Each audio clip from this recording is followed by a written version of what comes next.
Et stop, tu roules sur le boulevard BD, ce manga est fait pour toi. Rebuild the World, tome 10. Alors qu'Akira et Alpha récoltent des reliques dans des vestiges on ne peut plus ordinaires, le chasseur reçoit un appel de Cheryl. Celle-ci lui prie de l'accompagner dans des magasins où les enfants des taudis ne sont pas les bienvenus pour faire des achats. Pourquoi pas après tout?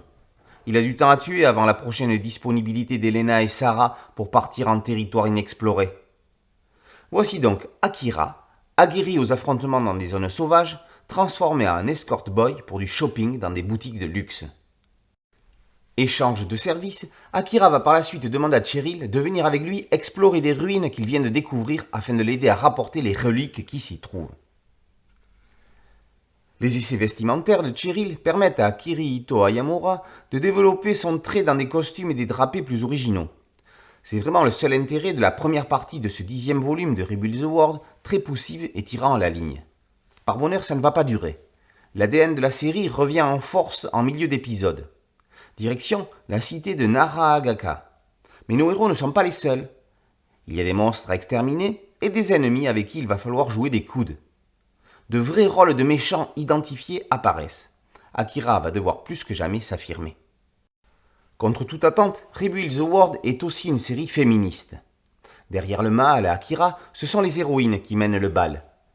Si Elena et Sarah n'apparaissent qu'au tout début, elles sont pour Akira une référence dans le métier de chasseur de reliques, ces sortes d'archéologues armés des temps modernes.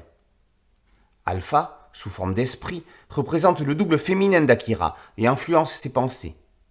Indubitablement amoureuse d'Akira, Cheryl démontre qu'on peut être à la fois féminine et aventurière. Loin du cliché des personnages shoujo, elle s'affirme comme un personnage clé dans l'entourage d'Akira. Il en est dépendant, elle le rassure.